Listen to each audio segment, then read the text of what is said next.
दाह शमन करणारा दैवी वृक्ष औदुंबर म्हणजेच उंबर. नेहमी हिरवागार राहून थंडगार छाया देणारा औदुंबर वृक्ष अनेक दैवी आणि औषधी गुणांनी युक्त आहे.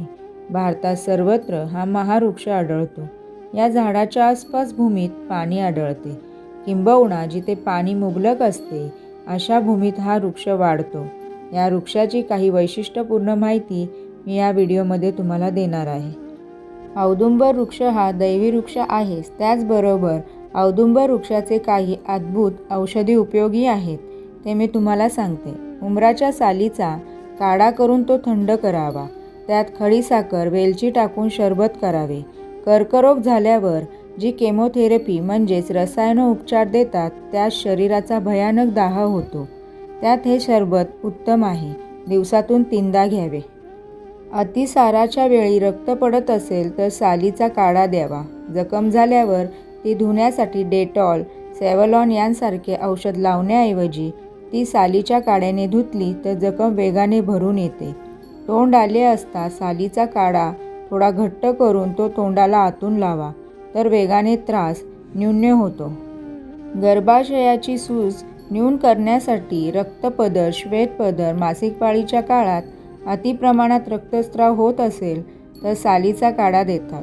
यासह योनिमार्गाद्वारे त्याच काढ्याचा उत्तरबत्ती दिला तर उत्तम गुण येतो. गर्भाचे पोषण व्हावे म्हणून काढा देतात. सातत्याने गर्भपात होत असेल तर गर्भधारणेनंतर सालीचे सरबत करून प्यावे.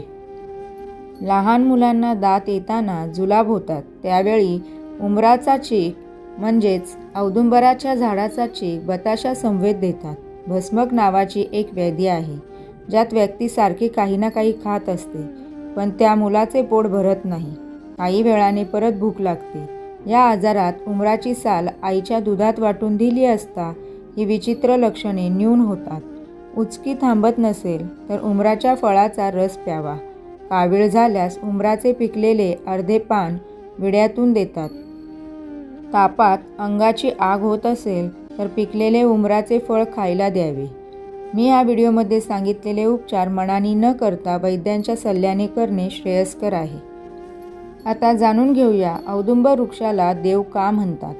औदुंबर वृक्षाला देव मानले जाते कारण तो भगवान श्री दत्तात्रय आणि श्री नरसिंह सरस्वती यांच्याशी संबंधित आहे. तेथे त्यांचा निवास असतो अशी भक्तांची श्रद्धा आहे. औदुंबर वृक्षाला कल्पवृक्ष मानले जाते कारण त्याच्या सेवेने अनेक मनोकामना पूर्ण होतात असे मानले जाते. औदुंबर वृक्षाचे धार्मिक महत्त्व.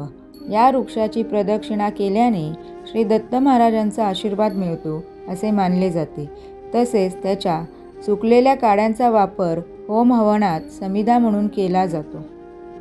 कल्पवृक्ष. औदुंबर वृक्ष हा कलियुगातील कल्पवृक्ष मानला जातो. त्याच्या सेवेने जन्मजन्मांतरीचे पापे नष्ट होतात आणि इच्छित फलप्राप्ती होते असे मानले जाते. औदुंबराचे औषधी गुणधर्म. या वृक्षाला केवळ धार्मिकच नव्हे तर औषधी गुणधर्मही आहेत. त्याची पाने विंचू चावल्यावर लावल्यास वेदना दूर होतात.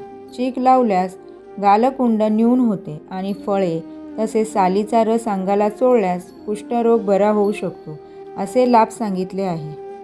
औदुंबर महात्म्य आणि नाथ संप्रदाय.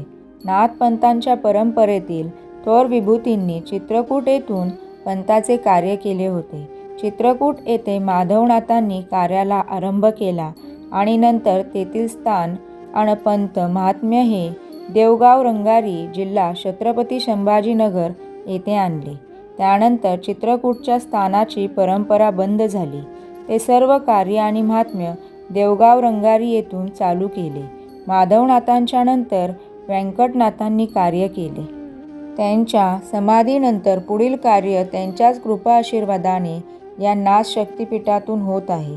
या नाथ पंथाची अशी ही अखंड परंपरा अजून कार्यरत आहे. पंथांच्या सिद्धतेची अनुभूती या नाथ शक्तिपीठातून अनेकजण घेत आहेत. या सर्व गोष्टींमुळे या नाथ शक्तिपीठाला आगळेवेगळे महत्त्व प्राप्त झाले आहे. या शक्तिपीठाच्या गाभाऱ्याच्या मागे भगवान श्री दत्तात्रयाच्या अत्यंत प्रीतीचे औदुंबर वृक्ष स्वयंभूपणे प्रस्थापित झाले आहे. औदुंबर वृक्ष महात्म्य. दत्तप्रभूंना औदुंबर वृक्षाप्रती मोठे प्रेम आहे. औदुंबर वृक्षाच्या तळामध्ये त्यांचा निवास असल्याचे सर्वश्रुत आहे. अनेक पुण्य वृक्ष त्याजून काय प्रीती औदुंबरी असा प्रश्न विचारल्यावरून 19व्या अध्यायात श्री गुरूंनी औदुंबर वृक्षाची माहिती सांगितली आहे. श्री नरसिंह सरस्वतींनी औदुंबराचा संबंध श्री नरसिंहाशी असलेला स्पष्ट केला आहे. हिरण्यकश्यपूचा श्री नरसिंहाने वध केल्यानंतर भगवंतांच्या हाताची अतिशय आग होत राहिली. त्यावेळी श्री लक्ष्मी देवीने एक औदुंबराचे फळ आणले आणि तयेवेळी शीतलार्थ नखे रोवली औदुंबरात. विषाग्नी झाला शांत, उग्र नरसिंह शांत झाला. अशा औदुंबरास दत्त संप्रदायामध्ये कल्पवृक्षाचे स्थान प्राप्त झाले आहे. श्री स्वामी समर्थ.